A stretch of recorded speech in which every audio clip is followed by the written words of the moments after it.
Hello student, welcome to সৃজন। তো তোমরা থাম্বনেলে already দেখে নিয়েছো যে আজকের ভিডিওটা কি সম্পর্কে হতে চলেছে।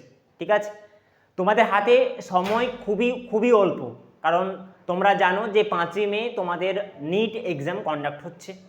আর এর জন্য তোমরা আশা করি খুব ভালোভাবে প্রিপারেশান করেছো। তোমরা যেখানেভাবে তোমরা যে ইনস্টিটিউটেই পড়ো না কেন, তোমরা খুব ভালোভাবে পড়াশোনা করেছো, সেটা আমি ভাবছি। বাট ভালোভাবে পড়াশোনাটা করলেই কিন্তু নিট এক্সামে কি ভালো স্কোর করা যাবে এটা না। যতটুকু আমাদের সাবজেক্টটা কভার আপ হয়েছে ততটুকুটা তুমি কিভাবে রিভাইজ করছো সেটাও কিন্তু একটা ব্যাপার, মানে একটা ফ্যাক্টর ডিটারমাইন করে যে তুমি সেটার ওপরে কতটা ফোকাস ছিলে এতদিন। আর আজকে যখন তুমি এক্সাম দিতে যাবে তখন যেন সেই চ্যাপ্টারটার সম্পর্কে জ্ঞানটা ক্লিয়ার হয়ে থাকে। তাহলে আশা করি তোমাদের যারা ক্র্যাশ কোর্সে জয়েন করেছো বা আমরা যে অফলাইনটা পড়াচ্ছি, এরকম অনেক ইনস্টিটিউট রয়েছে যেখানে তারা অনেক ছাত্রছাত্রী তারা তাদের ক্র্যাশ কোর্সটা লঞ্চ করেছে, সম্পূর্ণ করেছে। তো সেই ক্ষেত্রে তাদের যে একটা প্রবলেম হয়ে দাঁড়ায় যে এই সময়টুকুতে তারা যে চ্যাপ্টারগুলো কভার আপ করেছে সেগুলো কিভাবে রিভাইজ করবে। তোমাদের 3টে সাবজেক্ট, বায়োলজি, ফিজিক্স এবং কেমিস্ট্রি। এই 3টে সাবজেক্ট যদি বায়োলজি বলা হয়, বায়োলজির যে স্টোরেজ বা বায়োলজির যে সবথেকে চাপ রয়েছে, কারণ বায়োলজিতে সবথেকে তোমাকে ভালো স্কোর করতে হবে। বায়োলজি তোমরা জানো যে 200খানা কোশ্চেন থাকছে, তার মধ্যে 180খানা কোশ্চেন, মানে টোটাল 200খানা কোশ্চেন থাকবে, তার মধ্যে তোমাকে 180খানা কোশ্চেন করতে হবে ফিজিক্স, কেমিস্ট্রি, বায়োলজি নিয়ে। ঠিক আছে, তো তুমি 20খানা কোশ্চেনটাকে তুমি বাদ দিতে পারো, রয়েছে 180খানা কোশ্চেন 720। তোমরা নিশ্চয় জানো যে এবছর কত লাখ পরীক্ষা দিচ্ছে এক্সামরা, মানে কত লাখ ছাত্রছাত্রী এক্সাম দিচ্ছে, অ্যাপ্রক্সিমেট 25 লাখ। সেই 25 লাখের মধ্যে তুমি একটা সিট তোমাকে নিতে হবে, সেই ধ্যান ধারণা নিয়ে আমাদের এক্সাম সেন্টারে বসতে হবে। তবে এক্সাম সেন্টারে বসার আগে আমাকে যেন পুরো সাবজেক্টগুলোর প্রত্যেকটা সাবজেক্টের রিভিশন যেন খুব ভালোভাবে হয়। তো এই 20 দিনে আমরা কিভাবে রিভিশনটা কমপ্লিট করতে পারি, বায়োলজি, ফিজিক্স এবং কেমিস্ট্রির কোন কোন চ্যাপ্টারগুলো ওয়েটেড চ্যাপ্টার, সেইগুলো নিয়ে আজকের ভিডিওটা আমি বলবো। ঠিক আছে, তাহলে আমি যদি ফার্স্ট বায়োলজি বলি, বায়োলজির মধ্যে যে চ্যাপ্টার ধরি, তো বায়োলজির মধ্যে অ্যাপ্রক্সিমেট 11th এবং 12 নিয়ে রয়েছে, 11th এবং 12th দুটো রয়েছে। তোমরা বেশি আশা করি 12তে ফোকাস করেছো, কারণ যারাই ক্র্যাশ কোর্সে করছো বা অনেকে ডপার্স রয়েছে, 1 ইয়ার্স 2 ইয়ার্স ডপার রয়েছে, তো তাদের ক্ষেত্রে কি হয় 12টা একটু ইজি হয় 11th-এর তুলনায়। কেন? কারণ 12-এর মধ্যে যদি আমি বায়োলজি বলি, তো ফার্স্ট চ্যাপ্টার রয়েছে sexual reproduction of flowering plant, sexual reproduction of flowering plant. ঠিক আছে, এই চ্যাপ্টারটা কিন্তু ইম্পর্টেন্ট রয়েছে। এখান থেকে এই কোশ্চেনটা লিঙ্ক করবে তোমার 2 থেকে 3খানা চ্যাপ্টারের সঙ্গে। ফার্স্ট এই চ্যাপ্টারের সঙ্গে লিঙ্ক করতে পারে cell cycle, cell division, cell cycle, cell division. ঠিক আছে, এই চ্যাপ্টারটা লিঙ্ক করতে পারে, অথবা আর একটা চ্যাপ্টার লিঙ্ক হতে পারে এখান থেকেই, সেটা হচ্ছে morphology of plant kingdom. Morphology of plant থেকেও কিন্তু এখানে আসতে পারে, বা ক্রোমোজোম থেকেও কিন্তু কোশ্চেন আসতে পারে, অর্থাৎ ইনহেরিটেন্স থেকেও কিন্তু কোশ্চেন এখানে রাখতে পারে সেক্সুয়াল রিপ্রোডাকশন। সো এটা একটা important chapter, sexual reproduction of flowering plant. এরপর যদি আমি হিউম্যান রিপ্রোডাকশন ধরি, হিউম্যান রিপ্রোডাকশন থেকে প্রত্যেক বছর 2 থেকে 3খানা কোশ্চেন আসবেই। 2 থেকে 3খানা কোশ্চেন আসছেই তোমার। তো হিউম্যান রিপ্রোডাকশনটা ইজি চ্যাপ্টার রয়েছে হিউম্যান রিপ্রোডাকশন। এরপরে আমি যদি বলি রিপ্রোডাক্টিভ হেলথ, তো রিপ্রোডাক্টিভ হেলথ থেকে 1খানা কোশ্চেন অবশ্যই আসবে, 1খানা কোশ্চেন। আর 1খানা কোশ্চেন যে দিক থেকে আসবে সেটা মেনলি বলতে পারো এআরটি থেকে। বিগত বছর থেকেও এআরটি থেকেও কোশ্চেন এসেছিল। এআরটি মানে তুমি জানো যে অ্যাসিস্টেড রিপ্রোডাক্টিভ টেকনোলজি, যে টেকনোলজির সাহায্যে আমরা ইনফার্টিলিটি, মানে যেসব কাপলস বাচ্চা নিতে পারছে না কোনো কিছু কারণে, তাদের ক্ষেত্রে আমরা বাচ্চা প্রদান করব। ঠিক আছে, তো সেটা পদ্ধতি রয়েছে, যেমন জিআইএফটি, জেডআইএফটি, আইইউটি, আইসিএসআই, এই কিছু পদ্ধতি রয়েছে।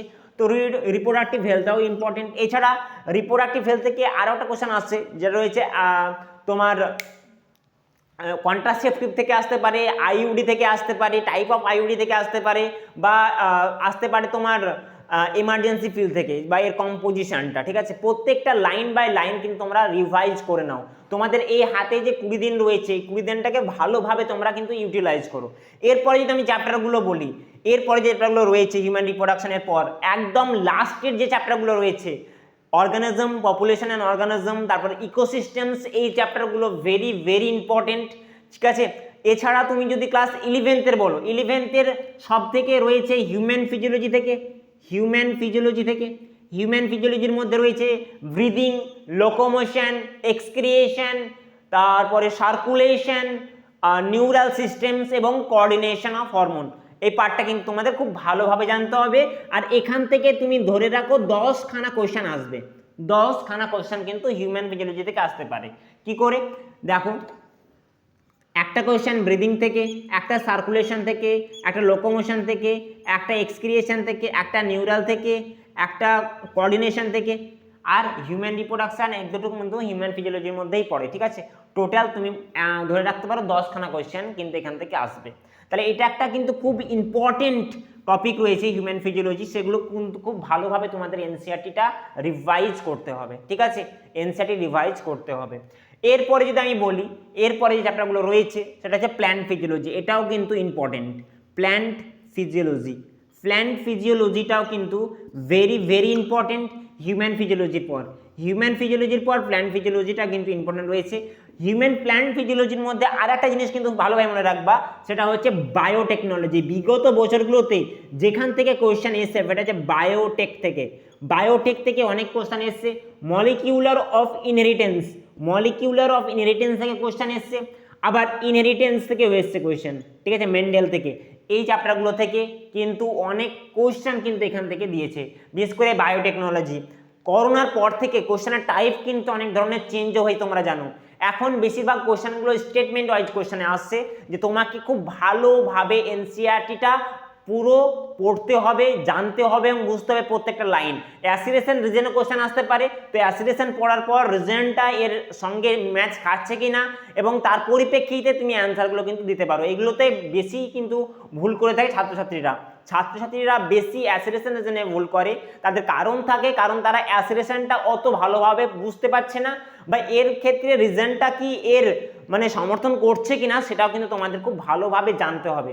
তো তোমাদের যদি প্রবলেম হয়ে থাকে, তো তোমার যারা বেঙ্গলি চুজ করেছে কোশ্চেন পেপার, তো তাদের ক্ষেত্রে বাংলা মিডিয়ামটা দেখে নিল। যদি প্রবলেম হয়ে যায় তাহলে ইংলিশটা দেখতে পারে, বাট ইংলিশটা যদি চুজ করে থাকো তাহলে কেবলমাত্র কিন্তু ইংলিশটা দেখতে পারো। বাংলা মিডিয়ামের ছাত্রছাত্রীদের ক্ষেত্রে বাংলাটা কিন্তু একটু বেশি সুবিধা হয়ে যায়, কারণ তারা এই জাস্ট উঠে এসে, যারা ড্রপার্স রয়েছে তাদের ক্ষেত্রে আমি বলছি না, বাট যারা এই বছরই উচ্চ মাধ্যমিক দিয়েছো তাদের ক্ষেত্রে আমি বলছি, যারা ক্লাস কোর্সে জয়েন করেছিলা তাদের ক্ষেত্রে কিন্তু একটু ডিফিকাল্ট হয়ে যাবে যদি তুমি ইংলিশটা চুজ করে থাকো কোশ্চেন পেপারে।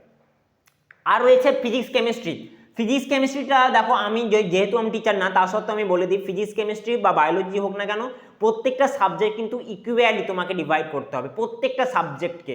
আর এই 20 দিন যেন তুমি কিচ্ছু মানে আউটসাইডে চিন্তা না করো, কেবলমাত্র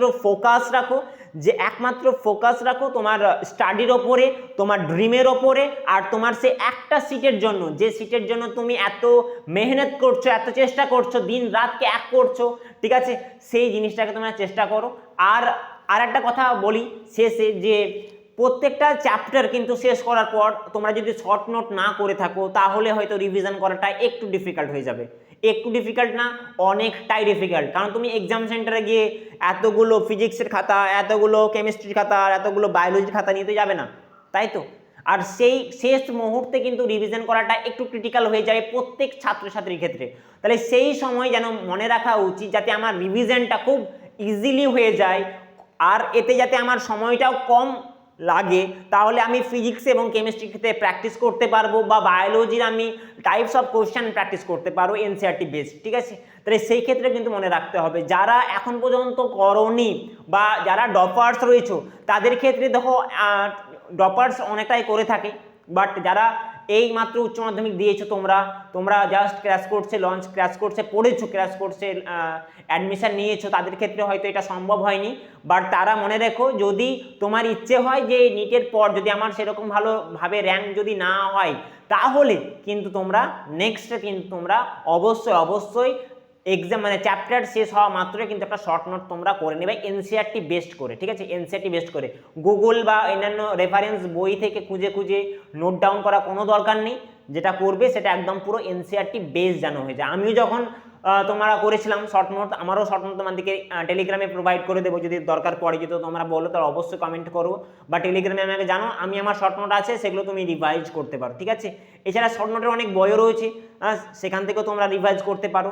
আর বায়োলজি রিভিশন মেনলি এনসিইআরটিকে ফোকাস করো, এনসিইআরটির বাইরে কোনো বই পড়ার দরকার নেই, এনসিইআরটি ছাড়া কোনো বই পড়ার দরকার নেই। এত মোটা যে আরিহান্ত বা যে কোনো রয়েছে সেগুলো পড়ার দরকার নেই। সেখানে তুমি কোশ্চেন প্র্যাকটিস করতে পারো, সেটা ফিঙ্গার টিপস হতে পারে বা তোমার 34 ইয়ার্স হতে পারে, সেখান থেকে প্র্যাকটিস করতে পারো। কারণ প্র্যাকটিস করলে কি হয় না, তোমার একটা কনসেপ্ট জেনারেট হয়ে যায় চ্যাপ্টারের প্রতি, যে কী ধরনের কোশ্চেন আসছে বা কী ধরনের কোশ্চেন কিন্তু আসার সম্ভাবনা রয়েছে। আর চেষ্টা করো স্টেটমেন্ট ওয়াইজ কোশ্চেনটা বেশি প্র্যাকটিস করা, যাতে তোমার সুবিধা হবে। কারণ আমার মনে হয় বা অন্যান্য মানে টিচারদেরও, আমাদের যে সেন্টার রয়েছে কোচিং সেন্টারে, সেখান ক্ষেত্রেও তাদের ক্ষেত্রেও মনে হয় যে এই বছরে যে কোশ্চেনটা হবে একটু ডিফারেন্ট হবে, একটু আলাদা হবে, আর একটু কিন্তু হার্ড হওয়ার সম্ভাবনা রয়েছে। কারণ আগের বছরের কোশ্চেনটা এতটা হার্ড হয়নি, একটু ইজি ছিল। তো এই বছরের কোশ্চেনটা আশা করি হার্ড হওয়ার সম্ভাবনা রয়েছে। তো সেই ক্ষেত্রে ডপার্স হও বা তুমি রিসেন্টলি এই বছরই অ্যাডমিশন নিয়েছো, তাদের দুজনের ক্ষেত্রেই বলছি, ছাত্রছাত্রীদেরকে বলছি যে তোমরা কিন্তু ভালোভাবে NCERT line by line revise করে যাও। ফিজিক্সের এনসিইআরটি পড়ার কোনো দরকার নেই, কেমিস্ট্রি এনসিইআরটি পড়ো ভালোভাবে, ইনঅর্গানিক এবং অর্গানিকটা ভালোভাবে পড়ে যাও। আর আশা করি তোমাদের স্কোরটা খুব ভালো হবে। আমি মানে প্রার্থনা করছি ওপরওয়ালার কাছে যে তোমরা যাতে খুব ভালোভাবে এক্সামও দাও।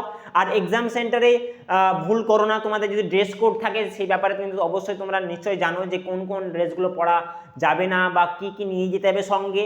যদি এইসব সম্পর্কে জানতে হয় তো অবশ্যই কমেন্ট করো, এইসব নিয়ে একটা ভিডিও তোমাদের করে দেবো যে তুমি এক্সাম সেন্টারে কি নিয়ে যেতে পারবে, কি নিয়ে যেতে পারবে না, বা কোন জিনিস তুমি পড়ে যেতে পারবে। বুরখা পরে কি তুমি এক্সাম সেন্টারে যেতে পারবে, বা অন্যান্য লিবাস পরে যেতে পারবে কি না, তুমি জিন্স প্যান্ট পরে যেতে পারবে। মেয়েদের ক্ষেত্রে কি তারা যে কোনো ড্রেসে যেতে পারে না, কিছু রয়েছে। তো সেই সম্পর্কে তুমি একটা ভিডিও করে দিতে পারবো, যে তোমাদের চাহিদা থাকে তাহলে সেরকম, ঠিক আছে? ভিডিও শেষে একটা কথা বলতে চাই, তোমরা যেহেতু তোমাদের ড্রিম যেহেতু তুমি সিলেক্ট করে নিয়েছো যে আমি ডক্টর হব, তাহলে অবশ্যই হবে, চেষ্টা করতে হবে, সঙ্গে আছি, থাকবো এবং অপরওয়ালাও আছে। আর একটা কথা, এনসিইআরটি খুব ভালোভাবে পড়ো, শর্ট নোট তৈরি করো, আর এই 20 দিনটা তুমি তপস্যা নিয়ে বসে যাও, যেমন তুমি তপস্যা করছো, একটা ফোকাস ওয়েতে পড়াশোনা করো, ইনশাল্লাহ বা অপরওয়ালা তোমাদের সঙ্গে আছে, খুব ভালোভাবে এক্সাম দেবে, আমি এটা ভাবি। আর তোমাদের রিভিশনটা কেমন চলছে বা কী রকম হচ্ছে অবশ্যই টেলিগ্রামে জানাবে, তার সঙ্গে তুমি ইউটিউবে কমেন্ট করতে পারো। আর তুমি যদি প্রথমবার হও আমাদের চ্যানেল ভিজিট করো, তো অবশ্যই আমাদের চ্যানেলটাকে একটা লাইক সাবস্ক্রাইব অবশ্যই করবে। আর আমাদের তোমার চ্যানেলটাতে অলরেডি ভিডিও অনেক দেওয়া আছে, সেখান থেকে তোমরা রিভিশন করতে পারো, অংশটা আছে সেখানে দেখতে পারো। আমাদের আমি হয়তো অনেক দিন থেকে ভিডিও করিনি তোমাদের, কারণ আমি অফলাইনে ব্যস্ত ছিলাম, ঠিক আছে? এই জন্য এরপর থেকে রেগুলার ভিডিও চলে আসবে, ঠিক আছে? আর এই 20 দিনে আমরা চেষ্টা করবো যে 20 দিনে প্রত্যেকটা একটা করে অনশট তোমাদের পুরোটা কভার করার, ঠিক আছে? তো আজকের জন্য এখানে, ভালো লাগলে অবশ্যই লাইক শেয়ার আর কমেন্ট করতে ভুলবে না, আর বন্ধুদের মধ্যে শেয়ার করতে ভুলবে না। আর যে কোনো কোয়ারি হলে তোমার কমেন্টে জানতে পারো বা টেলিগ্রামে জানাতে পারো, ঠিক আছে? তো লিঙ্ক থাকছে টেলিগ্রামে ডেসক্রিপশানে। দেখা হচ্ছে পরের ভিডিওতে। আশা করি পরের ভিডিওতে আমি একটা অনশট নিয়ে আসবো তোমাদের, হয় হিউম্যান ফিজিওলজি থেকে বললাম 10খানা কোয়েশ্চেন মানে 40 নাম্বার, তো সেখান থেকে আমি অনশট নিয়ে আসতে পারি, বা প্ল্যান ফিজিওলজি থেকে আনতে পারি, ঠিক আছে? তো আজকের জন্য এখানে টাটা।